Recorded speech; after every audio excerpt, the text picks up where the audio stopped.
Hey everyone, I am uploading this video, one, because I didn't get a chance to meet with anybody this past week. I want you to all know that I miss you, I care about you, and whatever you're going through at home, just know that I'm thinking about you all, okay?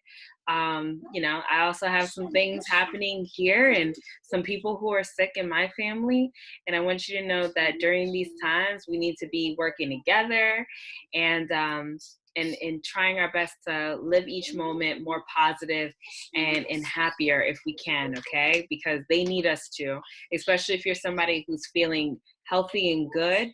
Make sure you're sending out that love and that positivity to people who aren't feeling so good right now, okay? So here is some tips and tricks using Vector.com in order to do your graphic design project. I'm going to show you how I created my exemplar. So you're going to see me share my screen. Okay, so one, I need to go to the Vector website, vectr.com. Click on it. And you can hear my son in the background. Just ignore that. Just pretend. Just pretend.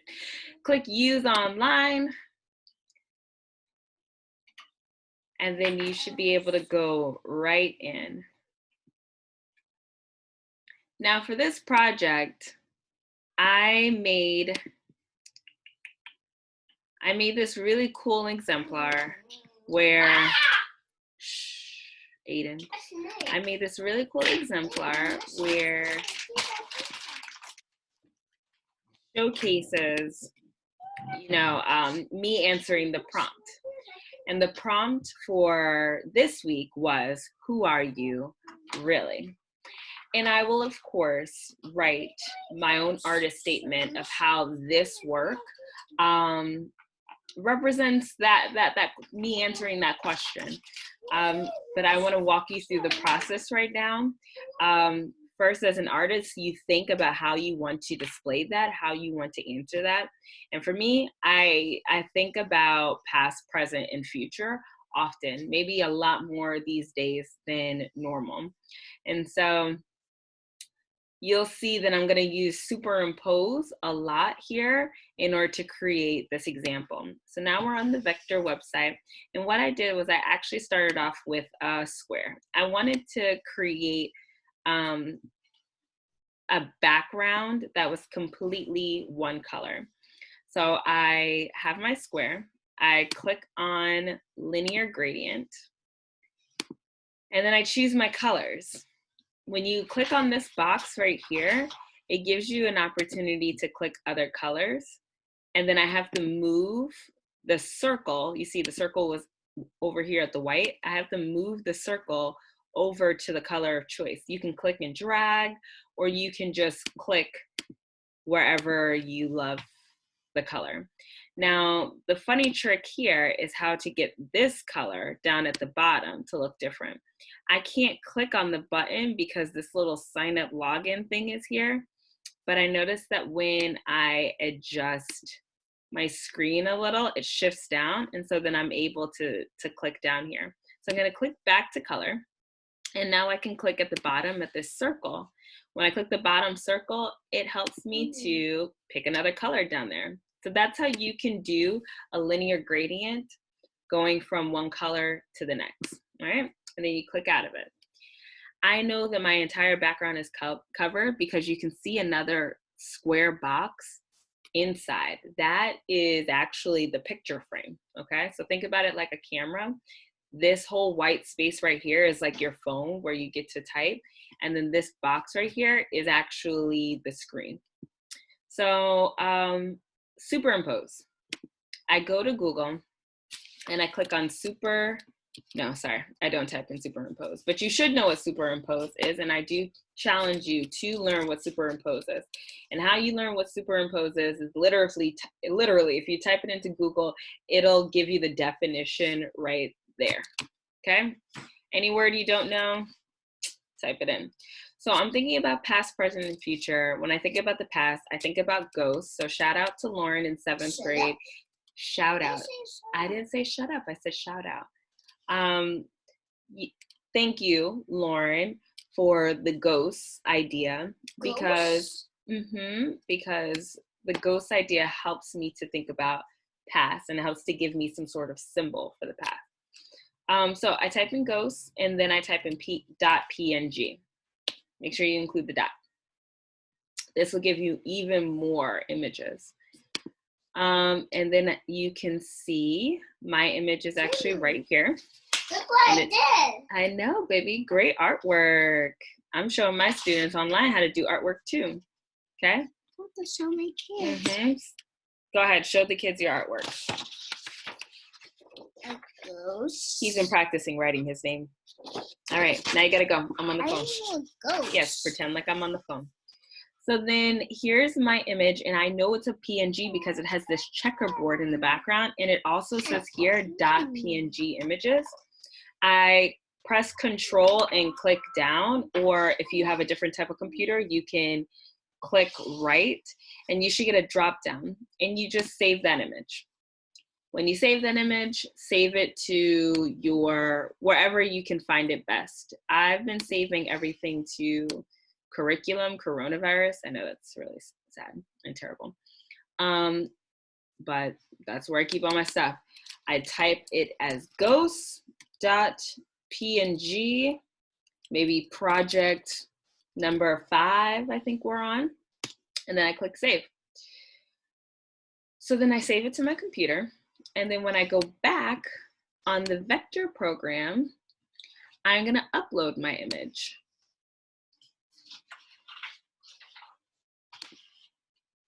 I select my image. You see, I found it. Click open. And because it's a PNG, it won't have that white background. Instead, it'll be able to be just a superimposed image, okay? Now, I made this ghost the entire size of my background. But as you can see in the Exemplar, it has a high opacity, which means you can see through it. So in order to make things more see-through, there's this area right here that says opacity.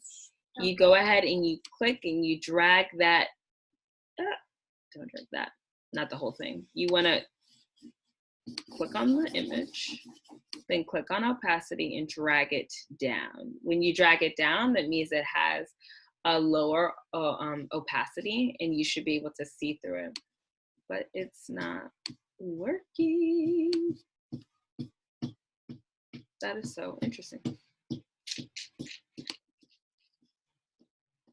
Come on.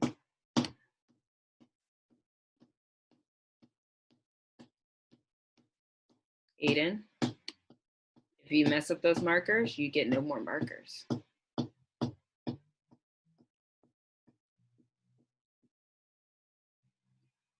Mama stare. Thank you, Aiden. Cut it out. I'm doing dots. Yeah, but think about what you're doing. I wonder why it's.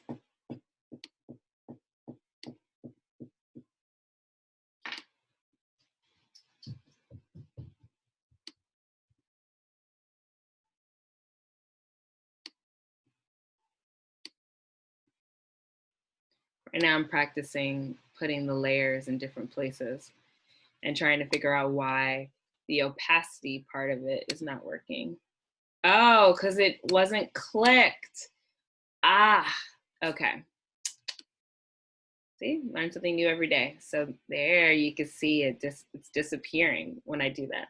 So we both learned something new. It has to be clicked. If it's not clicked, it won't do it. All right. So now I'm gonna find the kid photo that you see right here.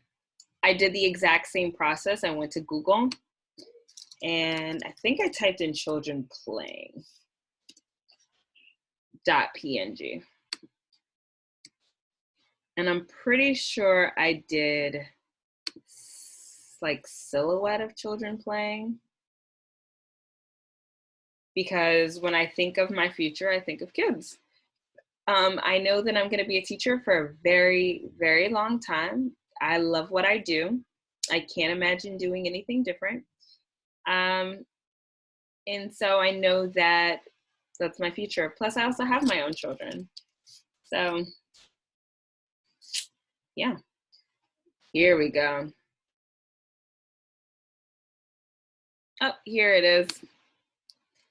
This is the image that I found. I know it's a PNG because I can see the checkered background. I click on it, remember, save that image. And then, yeah, save it to where you saved the other one. Make sure you save it as a PNG, okay? Now, PNG means that it really means superimposed. It means that you're able to superimpose that image. I come back here, I click on upload image, and then find the children. There they are, uploaded, and boom, they're right there. Now, here's the cool thing that I also learned too, right? Because in the Exemplar, you're seeing a lot of them, and they look like a lot of different kids, but the same. Is because I was able to copy the children and then also flip them in different directions. That's just Aiden jacking up my house. So I'm on the kid image. I'm gonna press copy and paste. Aiden, come out of there. No, you don't. Azalea's sleeping in there. Come over here, please, and play.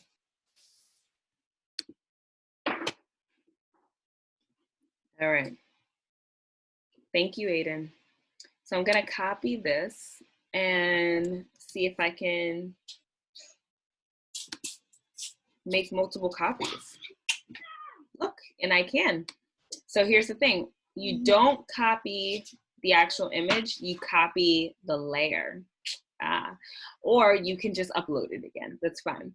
Now they have these cool buttons here that lets you change the direction of the image. So I'm gonna click on this one and then bam, it's different. And then I'm gonna copy it again. And look, now I have 3 layers of kids. Okay, and this time maybe I want them to be, you know, upside down. That looks a little weird for me. So I think I'm gonna have this one that way. And I'll have the most recent layer of kids come down. Yeah. Uh-oh, it took everything. And I don't want to take everything. That goes up there.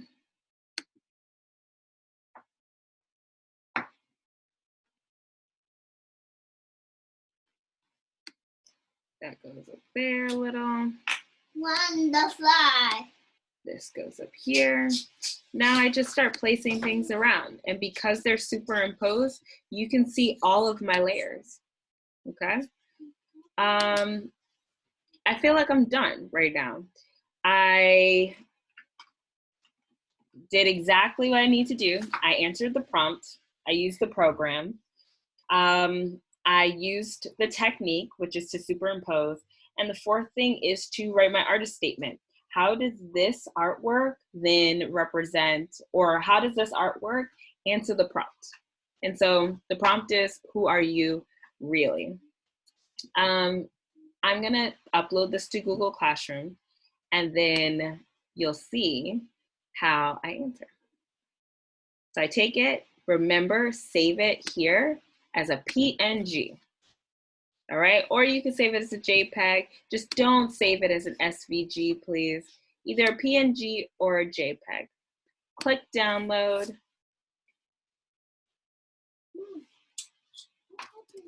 Exemplar, week 6. Done. Even here it says PNG image, beautiful. And then you're done. And then that little download button showing me that it downloaded, okay? So that artwork that you just saw is a really good example of me answering the prompt, who am I really? Because I am somebody that's constantly thinking about my past, my present, and my future. the past represented in that ghost, the future represented in the children playing, and then the present, it's just like this, and the marrying of the two and how they all connect. So the ghosts with the children, it's all coming together, that represents the present. And all of this represents me and my ideas of how I answer that prompt. So I hope that this was a great video for you. Apologies if my son was a little distracting. I am here taking care of both of my kids and hopefully supplying you a high quality education at home. Have fun with it. No pressure. Just I really want you guys to learn new things online and have fun, okay? If you're struggling with it, remember you can always use the Adobe program on your phone, which is a lot smoother. You can literally just use your finger to create a lot of things. Just check out all my videos. Take care.